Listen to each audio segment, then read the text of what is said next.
Hey everybody, today we are going to be discussing the most overrated directors. I did a video like this in the past and it seemed to be a hit, so I thought I would do another one. Who are your most overrated directors and why? Before we get into that, I will plug my website. As always, it is deepfocuslens.com. I am an artist, I do commission portraits, and I sell prints of my work. If that is something that you're interested in, you can always go to the website below. And if you have a question about a commission or a print, you can always email me. My email is in the description box below as well. Okay, overrated directors. Steven Spielberg. There's something very simulated and conservative about his films, even in his most serious work, such as Saving Private Ryan. The moments of emotion feel very engineered and forced. The pathos is always dialed to a 100, and it's frustrating as an audience member to feel like you're watching a Hollywood cookie-cutter movie. While it's true that Spielberg has nailed the Hollywood formula, and I rarely dislike his movies, I also won't ever feel emotionally or intellectually challenged when watching them. Yeah, I mean, I can agree with you to a degree, but at the same time, I also understand why Spielberg is popular. And I think you say a lot of it just in the sense that, like, you know, you say you rarely dislike his movies, and that he has nailed a specific type of formula. And I think that's the key. And I think that's the key to a lot of these different people. He nailed a certain type of formula and at a certain point in his career did it, you know, I think, to perfection. I look at movies like Jaws and E.T. and even stuff like Jurassic Park. I think that is where he's most comfortable, because it has that kind of escapist sort of feeling. And because what you say is, yeah, he is kind of conservative. And I don't mean that politically. I just mean just in his artistic aesthetic and just his eye, everything. It's just more conservative, and that's fine. That's just who he is. And, you know, I think that works for those types of films. Like Jaws to me is like one of the most perfect movies of its type, because he is so good at working with characters and building dynamics and such, and building a sense of wonder and innocence. But I do think he is very overrated when it comes to his historical films, war films, whatever. Anything where he is trying to give us an appreciation of history almost never works for me. Not to say that they're not well made. They are certainly well made, but they just never resonate with me. And so in that sense, I think that aspect of his career is certainly overrated. It just feels like every time he approaches it, it's very much from a distance. We have to keep history at a distance, where we're very appreciative of it and patriotic, rather than really getting us in there. And one thing that really annoys me about a lot of Hollywood movies that depict history nowadays is they always depict it, you know, like from this bird's eye perspective. And I'm like, no, I wish they would really plunge into it as if we're really there. Not having some sort of lofty perspective after the fact, very clearly written into the narrative. And, you know, I will even say I'm that one person who is not a real fan of Schindler's List. I mean, I think the film is well made, but it's another example of Spielberg being too conservative and not really pushing, because he still has a lot of those kind of escapist roots, and it kind of sugarcoats it in a way that I think it would have been far more mature and interesting had it been done by a different director. So yes, very typical Hollywood, and sometimes that works, and sometimes it doesn't. And like, an example of like Lincoln as an example, that's when I think it doesn't work, because it's just ultimately really boring and it keeps me at a distance, not intellectually or emotionally challenged in the ways that I think we need to be for a type of film like that. So yeah, I mean, I think I both agree and disagree with you on that one. Carl Theodor Dreyer. Passion of Joan of Arc is fully dependent on one performance, and it is a phenomenal performance, but it doesn't save the film's simplistic view of sacrifice. Overrated is similar in that it has one gimmick, this time being the realist supernatural bait and switch, which the film does not build up to in an engaging way for me. And there's Vampire, which took 3 times to finish without falling asleep in the first hour. It's not offensive, but it's the feeling of atmospheric surrealism. I'd rather watch many other variations of that style of filmmaking. Maya Deren's work, to use an example from the same period. I don't think he's a bad director, but he is not, for me, one of the great auteurs of the century. So I actually really disagree with that. And I think it just comes down to, like, you know, what your personal taste is and what you look for in certain films. And with Carl Dreyer, I don't look for, you know, a lot of complexity in his films, because I don't think that's what he's interested in. There's just naturally a simplicity, I think, with silent films more often than not, because, you know, you can't build those characters in the same way. So visually things have to be more are complex or evoke a certain feeling. And I do think that films like Joan of Arc, Passion of Joan of Arc, do have that. That's a film that plunges you right, you know, compared to Spielberg. I think Dreyer is somebody who can plunge you fully into the period as though you're really there. And that for me is just much more visceral, more interesting. Joan of Arc feels extraordinarily modern, extraordinarily, and a lot of it has to do with the editing. There are very interesting shots that are cinematic in a way that is different than what we're used to. And I think a lot of people try to capture that quality by just going in for the close-up, and I think there's a lot more nuance to somebody like Dreyer. And I think that about a lot of his films. You did mention Vampire, and I can understand why one might fall asleep in the film, but that's why I like it. See, I think it just depends on what you prefer. I like films that have a sort of soporific, surreal quality where you feel like you can go to sleep. Actually, some of my favorite movies are the movies where you can go to sleep and wake up in the middle and not realize whether or not, did I fall asleep? I really don't even know. And almost like you can't miss anything. Genuinely, those are some of my favorite movies. Vampire is an example of him really trying to go in a surrealistic direction that is very, it's lulling you into a weird place. And, the logic of everything doesn't quite match up. It's just off enough where it bugs you. Yet he hasn't fully committed to that surrealism just yet. But it's an interesting experiment. I personally find that film tonally to be very unique and also very modern. So yeah, I just disagree, but you're knowledgeable about his work and you can discuss why you don't like it. I think that's admirable.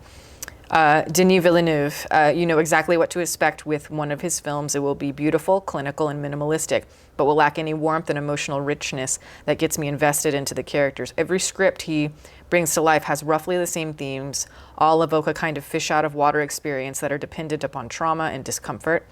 He plods through at a snail pace, which these days is immediately deemed as being cerebral. He's benefited greatly from working with some of the greatest cinematographers to have ever worked in the industry, but I don't enjoy his films much beyond their visual style. I don't think he has much to say other than people grow through adversity, and we all might at times find ourselves morally compromised. The substance just doesn't merit the length of his average feature.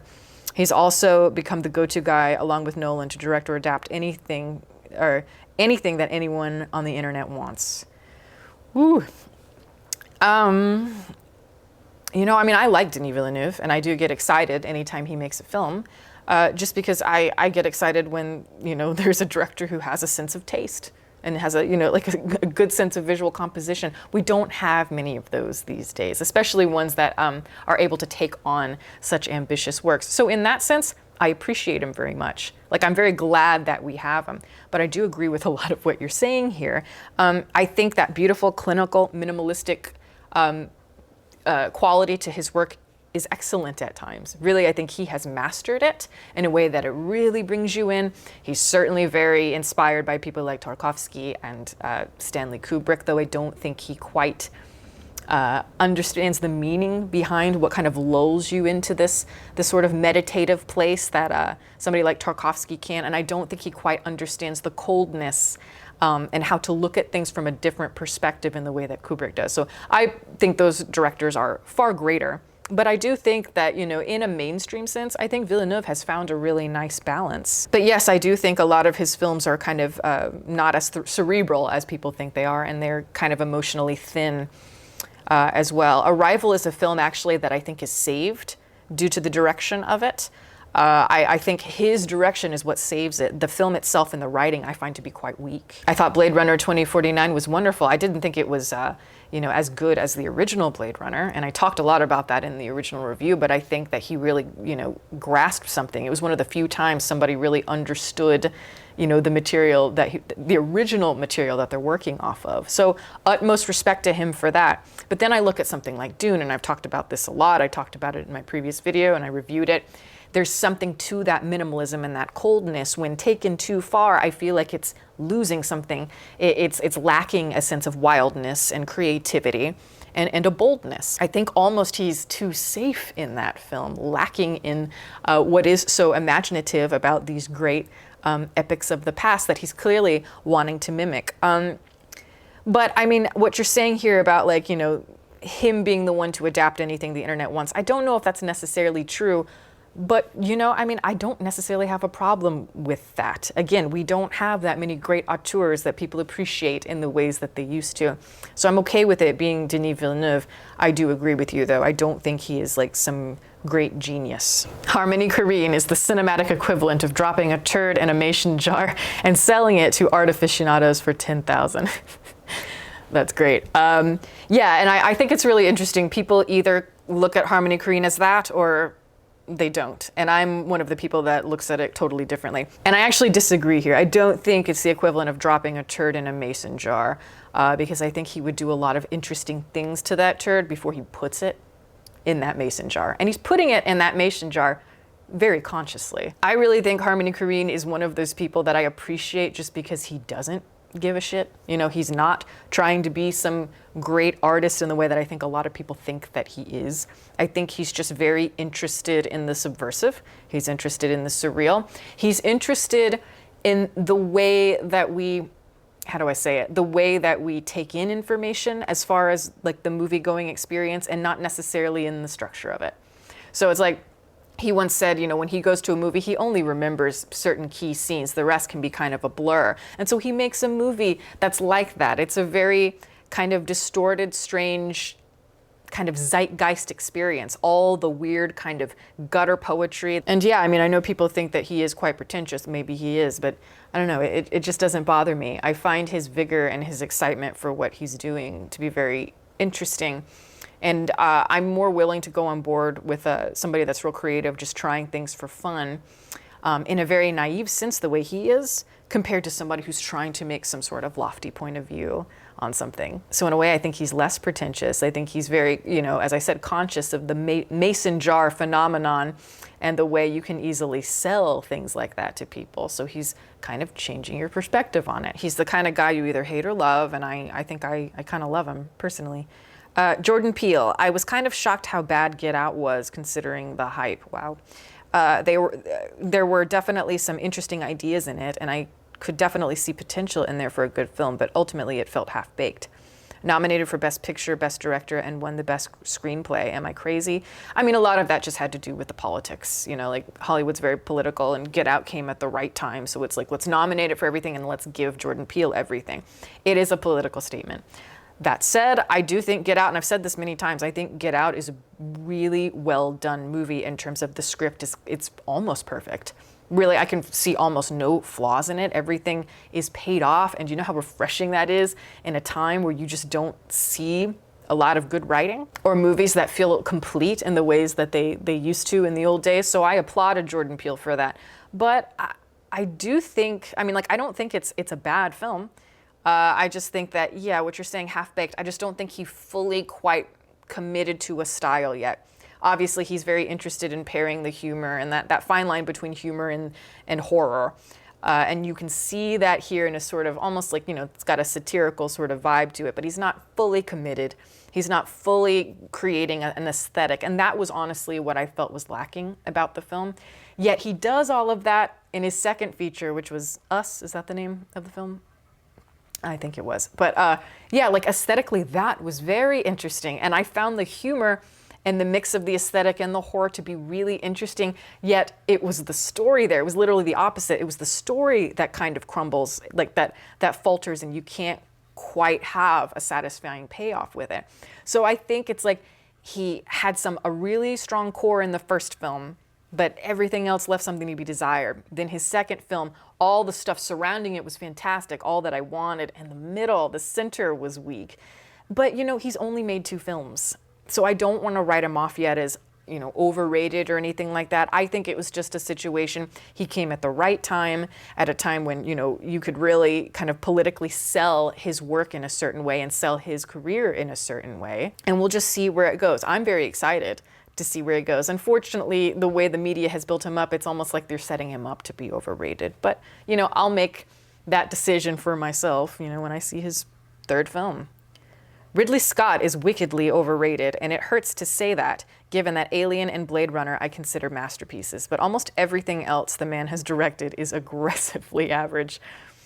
He hasn't made a great film for decades. I didn't see The Last Duel, not because I'm addicted to my phone, but because why would I ever get excited to see a Ridley Scott film in this day and age? That is hilarious, and that's exactly what I felt when he said that. For those who don't know, people, you know, his film The Last Duel did not do well, and he complained it's because people are watching movies on their cell phones, and I'm like, yeah, that's kind of very dismissive. Let's not introspect and think, wow, I haven't made a really good movie in a long, long time. Let's blame the audience, but that seems to be the thing these days. But yes, I agree with you. Ridley Scott is one of those directors who a long time ago made some very interesting work. And he has, you know, he made obviously Alien and Blade Runner, and, you know, even films like Thelma and Louise, I think are very interesting. And then I look at the rest of his career and it's shocking just how many films he's made that I think are really terrible. And it's so funny. And I feel the same way about somebody like Oliver Stone. Made interesting work in maybe the 80s or 90s, whatever. And then there's just nothing after that, but they're just riding on the fact that I once made Alien. Honestly, anytime I see a movie and they're like directed by Ridley Scott, and I'm like, you shouldn't advertise that. That's not necessarily something to be proud of. Not to say he's untalented. I really like his earlier films, but I haven't seen anything in years and years and years and years that I thought was very good. Even Gladiator, I know a lot of people like that film. I don't. I think it's one of the more overrated of those mainstream kind of gladiatorial epics of its time. The only things that are interesting in that film are Commodus and Marcus Aurelius. Everything else is dull as hell. But yeah, so those are just a few answers that you guys gave. You guys gave a lot of them, a lot of repeated answers, many of them that I've already covered, but I really do enjoy doing stuff like this. So I'm sure I will do another one. There's plenty of people to cover. But thank you guys so much for writing in, and that is the video. I just want to give a shout out to my patrons. As always, thank you guys so much for your support. If you are interested in supporting, the link for that is below, as well as the rest of my social media information. You can watch more videos here, and you can subscribe if you'd like. Catch you next time.